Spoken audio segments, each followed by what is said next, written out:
Welcome to the Real Estate Pros Show, where we interview real estate investing professionals from coast to coast, as well as the service providers that serve the real estate investing industry.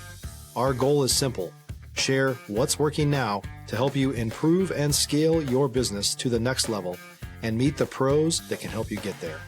Real Estate Pros is powered by Investor Fuel, America's leader in helping real estate investors and professionals build the business you need to live the life you've always dreamed of. Let's start today's show. Property insurance for real estate investors doesn't have to be difficult, but it does need to be there to protect you when you need it. MyInvestorInsurance.com not only provides insurance at 15 to 30% cheaper than traditional agencies, it's built specifically for real estate investors like you. You can set up an account in about 2 minutes, get quotes on properties, turn on and turn off insurance for your fix and flip or rental properties in around 2 minutes without having to talk to anyone directly, all through our portal. There's no better way or faster way to make sure you've got the coverage you need to protect you, and no more lengthy policies either. Once you're set up, you're billed monthly and prorated by the day for however long your policy is active. It's powered by MSI, the third largest independent MGA, with 1.5 million customers and more than $1 billion in cumulative premiums written. Get set up today in about 2 minutes at myinvestorinsurance.com/fuel. All right, guys, welcome back to the show. I am your host, Brett McCollum, and I am here today with Calvin Cannon Jr., and today we're going to be talking about buy, flip, hold. That's right. Before we do, guys, at Investor Fuel, we help real estate investors, service providers, and real estate entrepreneurs to 2 to 5x their businesses to allow them to build the lives they've always dreamed of and the lives ultimately they've always wanted. Without further ado, though, Calvin, how are you, man? I'm doing good, Brett. How you doing, man? Oh, dude, I am great. Good catching up with you pre-show, getting to know you a little bit. And there's some cool stuff we're going to be talking about today. And I'm excited to deep dive that with you. Before we get real far, I always like to ask, just kind of give some background. Who's Calvin? Give us some background. Who are you, man? Oh, man. Thanks, Brett. Hey, listen, first I want to say it's an honor and a pleasure to be here with you guys. I'm pumped up to give some information out there to help your viewers and help the subscribers that are tapped into your program. So my name is Calvin Cannon Jr., guys. I'm from the Philadelphia area. I've been doing real estate for 32 plus years. I'm just your traditional guy who started off in real estate, basic from the beginning and just worked his way up. I worked a 9 to 5. I figured out how to use my 9 to 5 as my private investor. Went from a 9 to 5, started doing real estate, went to college, wanted to get out of my parents' house, right? So I bought my very first property, turned that over into a flip. And this is the man that you see today. One of the biggest things that we talk about is the buy, flip, hold, like Brett had mentioned. And our slogan is rents due. That's right, dude. That's super cool. Yeah. So Philadelphia, have you been born and raised? Are you are you a transplant? Yeah, absolutely. So I've been born and raised in Philadelphia. I have traveled a little bit. Went to Delaware, Virginia State, but born and raised in Philadelphia, and I love it. Very cool. Yeah, very cool, man. Yeah, I'm down here in Florida, and I got some friends up in the Pennsylvania areas, and they're like, man, it's so. I'm like, man, it's 80 degrees today, dude. How about that? Yeah. Right now it's probably like 50 degrees up here, and yesterday it was 30. So hey, that 50 feels like it may as well be summer at this point, right? Yes, absolutely. Yeah. 50 feels good for us. Yeah. So I'm actually originally from Ohio, natively. Okay. Awesome. So I remember, man, I played baseball my whole life, and I remember when spring baseball came. It was end of February, basically, right? Yeah. And early March, like kind of, timing is now. And when we got outside and it was 45 degrees, I was like, it's great. It's so nice outside, and yeah. Sure. But anyway, so let's walk back a little bit. Sure. Real estate. So you began approximately when was your first, dip your toe in the water real estate? What was that like? Yeah, man, it was an awesome experience. So a lot of people jump into real estate because they're looking for something. I kind of stumbled into it. I was 18 years old, just graduated out of high school. And, I was living with my parents and, my mom is very, very strict. So in my mind, I was like, hey, I want to be my own man. I want to get out of the house. I can't live in this house with all these strict rules and regulations, right? So I was going to Temple University back in 1991. And I was actually doing my financial aid for Temple. Stop living on an island and join the #1 mastermind in America for professional real estate investing. investors. Investor Fuel is a community of hundreds of the nation's top investors working together to build stronger businesses and better lives. In addition to the amazing community of real estate investors acting as a board of advisors for one another, Investor Fuel members have access to 100% funding on purchase and repairs for our members only, a health insurance program, and benefits and discounts that more than pays for the membership of most of our members, meaning it's actually costing you money to not be a member of Investor Fuel. If you're looking to scale your business and build a business that allows you to live the life of your dreams, please visit investorfuel.com today and book a call with our team. And, being a young kid, knucklehead, wasn't doing things right. I put my financial aid in pretty late, and I got a stipend check. And for those who go to college, that, you get a stipend check for your books, for your room and board. And that stipend check came after the semester. It was $5,000. So at that point, I'm like, hey, if I can cash this check and I can keep it, I'm just going to use that money for the following year. Well, lo and behold, I found a duplex at 32nd and Cecil B. Moore in the Philadelphia area for $5,000. That's all I had was $5,000. And I bought this property. It was a bad property at that time. The windows didn't work. The front door didn't lock. Upstairs was totally tore apart. So I stayed on the first floor. I moved in there, stayed there for 2 years while I was in college. How old were you? You were 18? I was 18 years old. Yeah. Yep, 18 years old. And my goal was, it wasn't real estate. The goal was independent. I wanted to be independent. Yeah. So I wanted to get out of my parents' house. So I stayed there for about 1.5 to 2 years. Then this gentleman, he had his own entrepreneur pharmaceutical business in the area. So he approached me and said, hey, I want to buy the property. At that point, I'm like, you want to buy this? Because it was a piece of crap. I had, rodents all over the place, so he was like, yeah, I want to buy it for $60,000. Now, back then, we're talking 92, 93. I'm like, $60,000. So I'm like, okay, yeah, whatever. So the guy came back about a week to 2 weeks later with a bag full of money and some documents. I probably signed about maybe 12 pieces of papers that signed my name on it.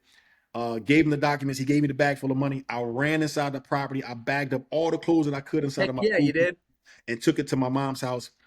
I get there. I'm so excited. I'm like, we're rich. You can quit your job. You don't have to worry about nothing else. I got a whole bag full of money. My mom's like, you're crazy. So long story short, probably like 6 months after that, I ran through the money, but I did save about maybe like 20, 30,000.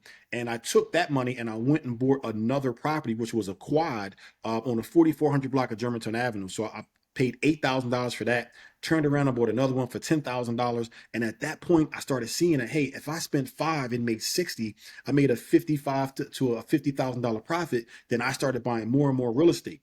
At this time, I'm still working. So, I'm a young kid. I'm working a 9 to 5. I'm working in the supermarket business. And I'm trying to figure out this real estate thing on the side because I'm making all this money, but I'm burning through it. I'm burning through the money. So at that point, I took a step back and said, hey, I'm going to start educating myself on learning real estate. So I went and got my real estate license, started really studying real estate, studying the rules and regulations and the laws in the back office of real estate. Then I started buying more and more properties. And eventually, I respectfully fired my boss. Yeah, right. Yeah, I mean, you are now promoted to customer, right? Yeah, right. You are now promoted to customer. Absolutely. Yeah, absolutely. Man, that's really incredible. I mean, at such a young age, but it's interesting how people like get to that place at some point. And yours was independence. It was not. It wasn't the money. Isn't that something, and I think there's something to be said for the fact that I think people that the driver is money, it always comes a little bit more difficult. Yes. Mm-hmm. And that's just people like over the years, my experience that I've seen with folks is when I'm going to get into real estate because I heard that it makes more millionaires than anybody else. That's a large, and by the way, it's not wrong. And you should do it too for that reason. I get it. Like I'm for it. I'm very pro that. For sure. But I always find that when people attach their reason for entry to money, the path is usually a little more difficult. Yeah, you know what, Brett? I always say that the best success you're going to have in business, and for me and for you, is real estate. But the best success you're going to have is when you're passionate about something, right? So if you're chasing a check, a lot of people are chasing money, but you're never going to catch the money. They print money every day. So if you're in it just to chase money, the passion for it is not going to allow you to have the success that you want to have. So you got to have different reasons for why you're getting into business, and you got to believe and understand that doing business is doing business, right? You just can't get in and say, hey, I want to do this as a hobby. Hey, I want to do this as a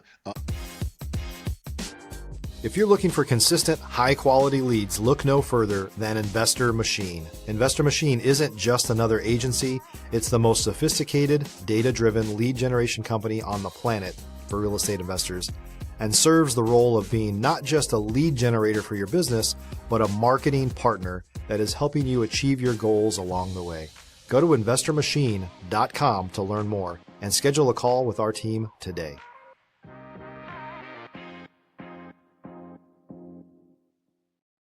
Get rich quick strategy and scheme is never going to happen. You got to understand the business so you can have longevity for future generations.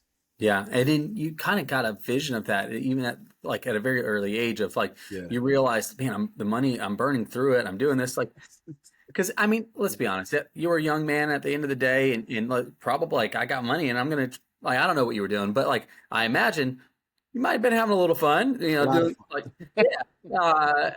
I'm speculating. We don't know each other, but having fun and but then realizing at the same time, it's I have this opportunity in front of me and I need to grab a hold of it, So there's something that was going on, even though you're having fun and making some silly choices maybe over here, but there's the other side of your brain that's going, when did that responsibility, was there something that happened that really was all right, this set me off that I need to become responsible with this? Or was there a moment, or was it just kind of, it evolved organically?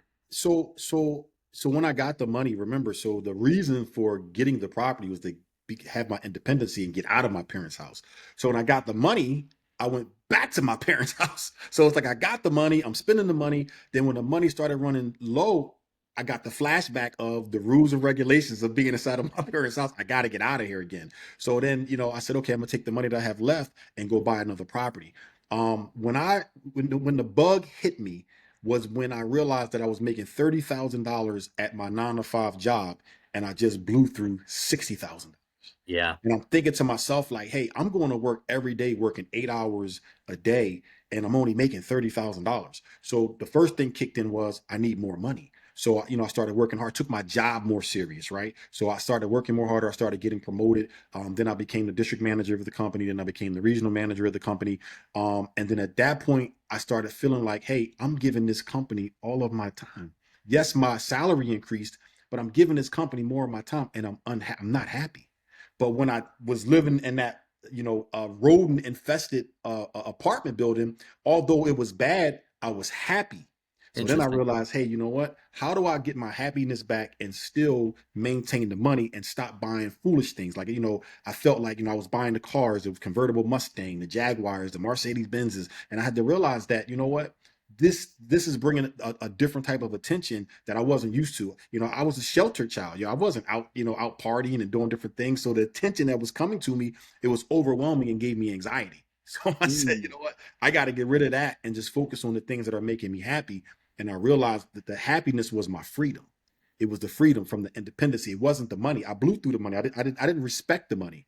What I respected was my freedom and my independency. And when I got hit with that, I realized that, hey, if I want to be free, if I don't want to wake up and go to the supermarket and work, 8-9 hours a day, in order for me to get that freedom, I have to learn how to make money in my sleep.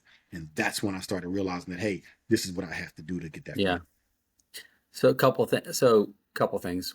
I want to rewind and highlight it just for a second. Sure. If you guys go back and listen, on your own, go back in 30 seconds, 45 seconds. And you made mention, you said, I didn't respect the money. Yes. Man, I don't think I've heard people say that. You hear people say you need to be a good steward. You hear different things, but hearing it, I didn't respect the money. That's a powerful. I really just want to I wanted to highlight that. That was really a good thing. Wanted to ask you this. So approximately at this point, you were 18, first one. When was this realization of I've got to respect the money? I've got to. How old were you at this point? Probably 21, 22. I had to start really young, yeah. Yeah, so I had to start respecting it because money was coming, money was going, but I wasn't understanding it. When I did my first, when I had to file my first income taxes for myself, is when I started respecting the money. I had to respect the money because the person that sold me the property, 1099 me. So I had to show that income coming off of that. Although we didn't go through a title company, he still 1099 me. So I had that. Then I had my job income where I had to file taxes on that.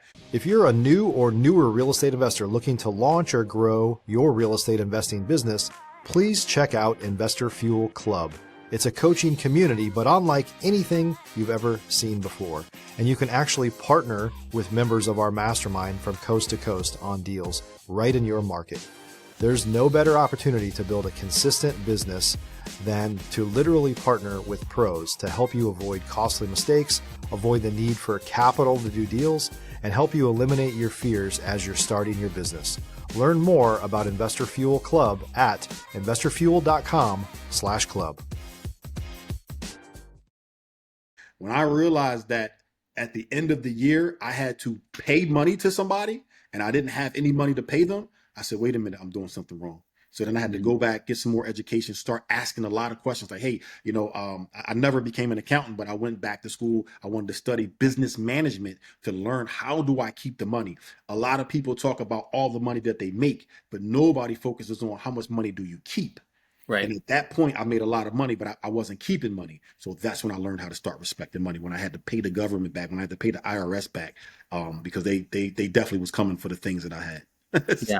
Yeah. All right. So at this point, it's still, it's still the mid 90s at this point. Kind of catch us up. We're talking, how many, 20, 30 years ago, Yep. Right? Mm-hmm. Quickly, because I know we don't have all the time in the world to go through 30 years. Walk me through kind of the evolution of like, hey, all right, respect. Yep. Now I'm starting, right? Because at that point it was your entry, and you're like you don't know what you don't know. It wasn't like you're like, I'm out here trying to do things the wrong way. I'm just trying to figure things out. Well, now I've got some education from real world. I'm sure you learned a lot more over the years too. But kind of catch me up a little bit. Yeah. So basically, once I started respecting the money, I educated myself more. I got my real estate license. Went back to school, got my business management degree. And then at that point, I started taking real estate serious. So I wanted to make real estate my career because I loved what I was doing and I understood it. So at that point, I still worked at my job, kept doing the things at my job. I used the information from my job. My company taught me how to create SOPs, taught me how to read P&Ls, taught me how to manage people, taught me about HIPAA, taught me about customer service. So I utilized the information from my job and turned it into my business. I learned how to create LLCs. I learned how to create business partners with lenders. So at that point, I started scaling up faster. So I started buying, maybe 1 or 2 properties a year. I turned the 1 or 2 properties over and started buying 1 or 2 properties every 3 to 4 months. So now I'm currently buying at least 2 properties every 3 to 4 months now in my current career. I eventually left my job and went full time inside of real estate. And I never turned back. So that's when we got into the buy, flip, hold scenario. Whereas though I realized that if I did 1 flip a year, it was the salary, it was 50% of the salary that I was getting from my job when I was at the high end. If I did 2 flips a year, I was actually grossing exactly what I grossed at my particular job. So at that point, I made the transition. I left corporate America and I focused on real estate full time. Hired a mentor, picked up my mentor, and it's just been history from there. That's amazing. Well, that's a good transition point. Let me ask you. Yep. I buy, flip, hold. Break it down. Yep. What are you doing with that? Yep. So buy, flip, hold is the recipe and the strategy that we use at the cash flow roadmap. And what we basically do is we buy a single family home in our area, right? We take that single family home, we renovate the property, we put the property on the market for a retail buyer. Typically is an FHA buyer. They put 3.5% down. We sell that property. We take the proceeds of that property and we transition that to an IUL policy. I'm sorry, first we do a 1031 exchange. Then we take it through an IUL policy, take half of that money, go buy a hold property, which is a multifamily property, have the tenant service the loan. Then we do the BRRRR method where we pull the forced appreciation equity out of the property. Most people do 75%. We take out 65% because we want to stay moderate. Then we take that money out, split that in half again, and then we go buy another single family home to buy, flip, hold, and to get cash flow supersedes your flips. So that's our strategy. Beautiful. Yeah, that's incredible. Yeah, because you're truly leveraging the assets to pay for more assets. Yep. Yeah. Absolutely. Yeah. Absolutely. Super incredible. I want to spend a few minutes talking about this too. So one of you were talking about you're splitting, so you get 65% of the LTV on it. It Yep. comes in, and then let's say that, however much money doesn't matter. You take that and split it in half again. Yep. What are the two buckets that it's going to? Yeah. So we split it. The first bucket is going back into the acquisition. Then the second bucket goes into a profit, and then it splits again, where I take some of that net, and then the other half of that net goes into an IUL policy, Right. so we can compound. Yeah. Okay. So that's where I was trying to get to, because we kind of pre-show we were talking that a little Yeah. bit, and on the life insurance policy there, right? Because IU got, if you don't know, guys, it's a type of life insurance policy. Yep. I want to spend a few minutes talking about that, because there's not and by the way, guys, just so you're aware, there are two, we're just going to make it, and I'll let you talk and break it down high level for us, Calvin, but we got two sides. You got a whole life policy and you got term life policy, Yep. and there's different types of term, different types of whole.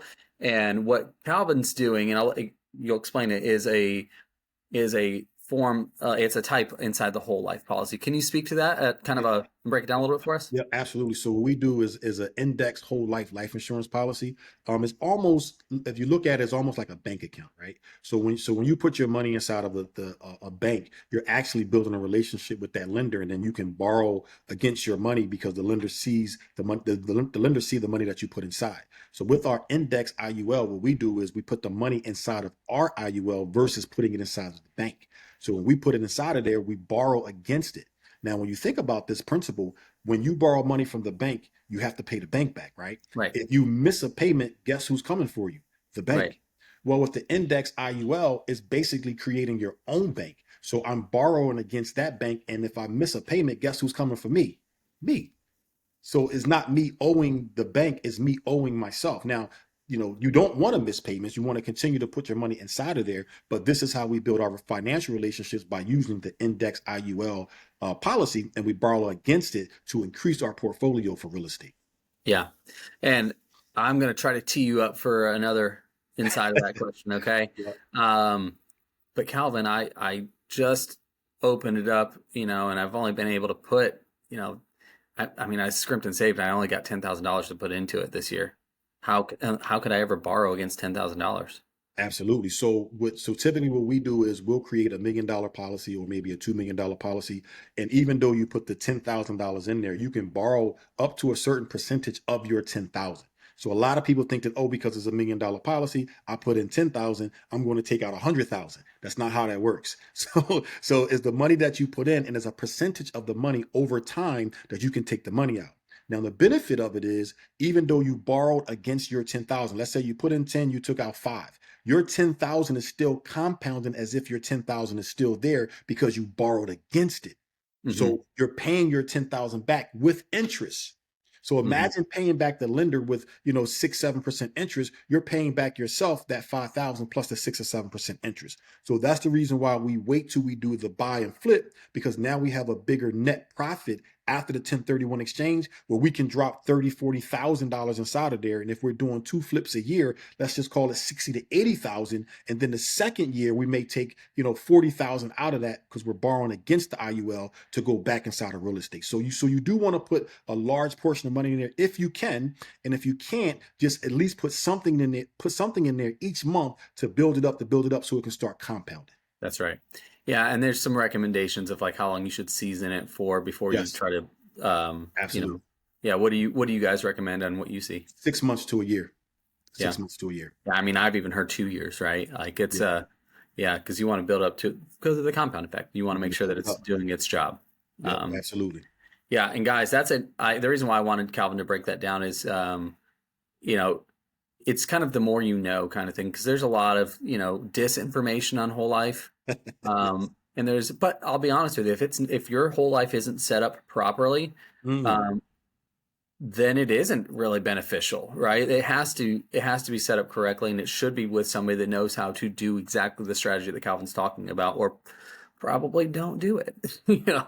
Or you need to reevaluate it every 12 months. So sometimes things change Yeah. in the policies where if you just set it and forget it, you could be leaving money on the table and you can be losing out. But if you go back and analyze it every 12 months, go back and talk to a specialist, like, hey, I've been doing this. I don't really see my money growing. You know, do you have another program or you have another product that you can transfer me inside of this IUL? So always evaluate your IULs every 12 months. Incredible. Yeah. And that's great advice to do that. One more question on the whole life side of things. Yep.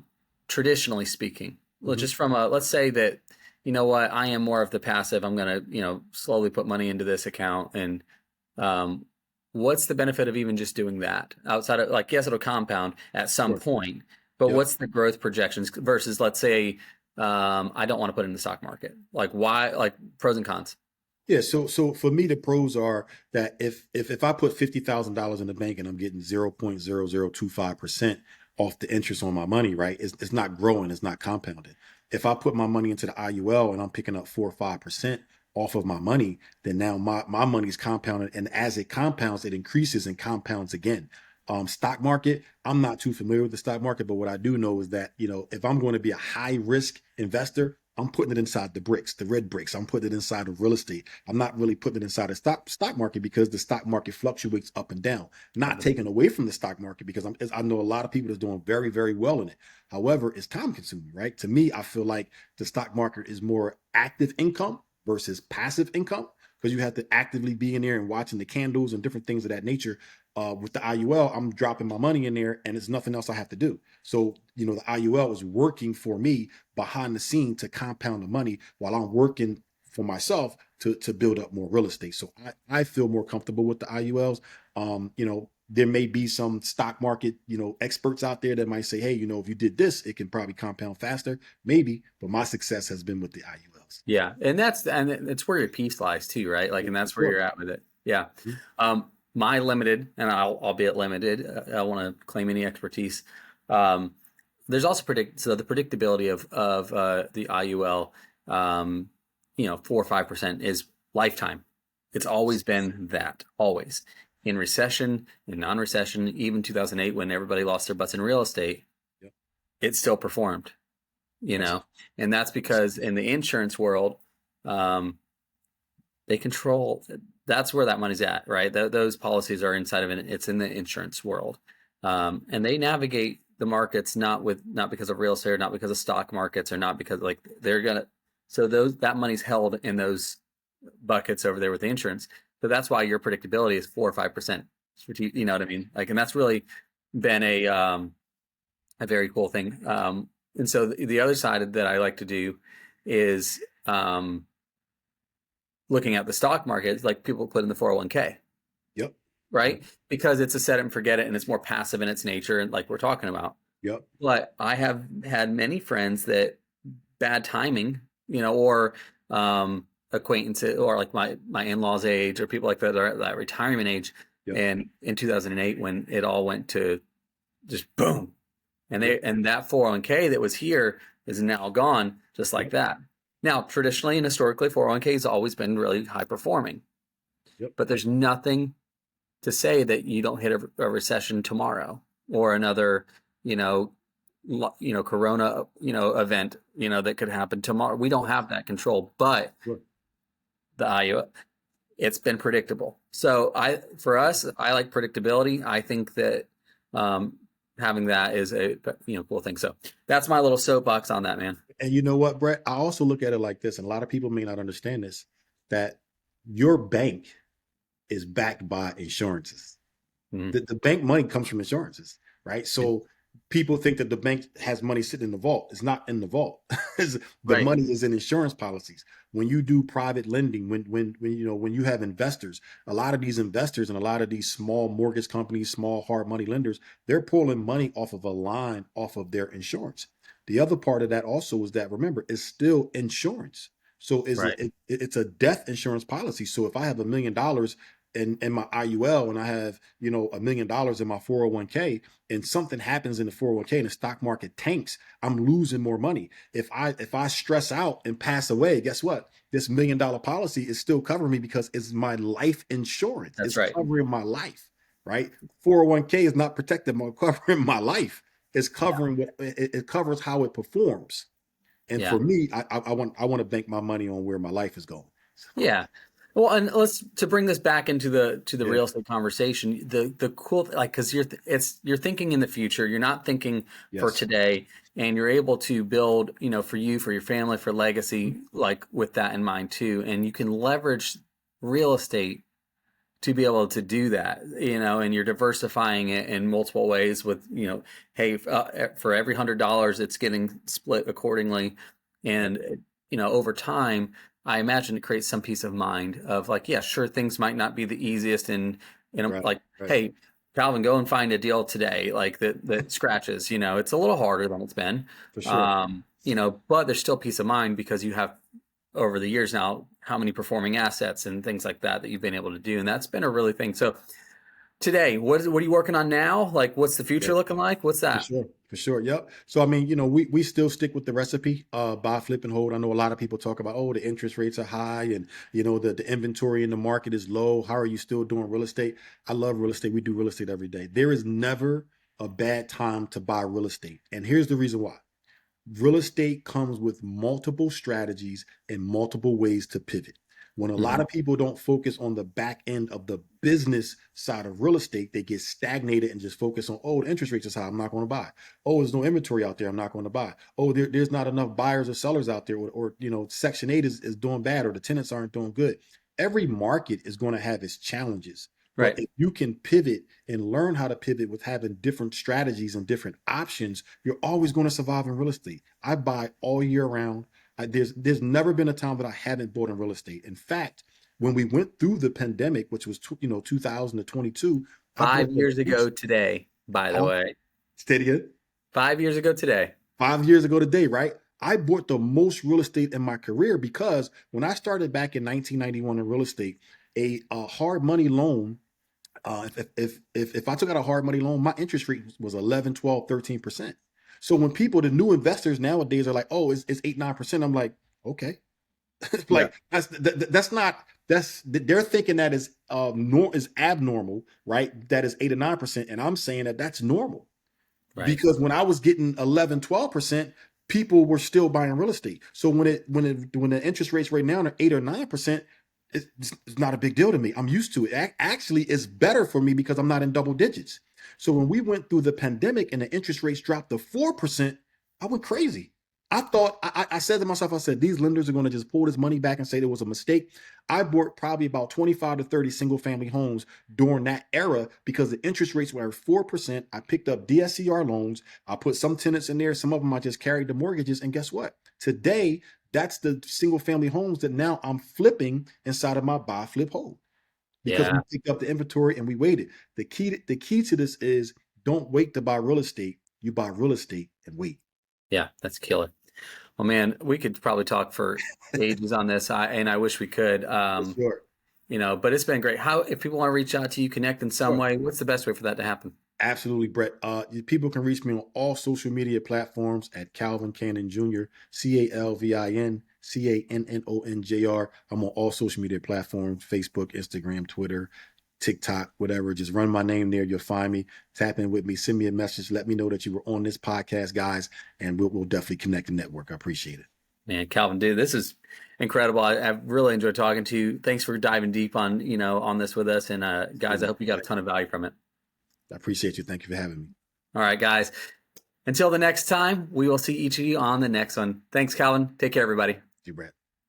Thanks for joining us for today's Real Estate Pros Show. You can learn more about the amazing benefits of the Investor Fuel Mastermind community, including surrounding yourself with hundreds of other rock stars, 100% financing for your deals, and members-only discounts from vendors you're likely already using that, as a member of Investor Fuel, will save you more than the cost of your membership.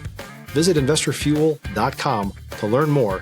If you're interested in joining us as a guest of this show, please visit investorfuel.com/pros to apply. You can also check the show notes for access to free resources, how to get access to world-class lead generation, and much more. Don't forget to subscribe so you never miss another episode. Have a great day. We'll see you on the next show.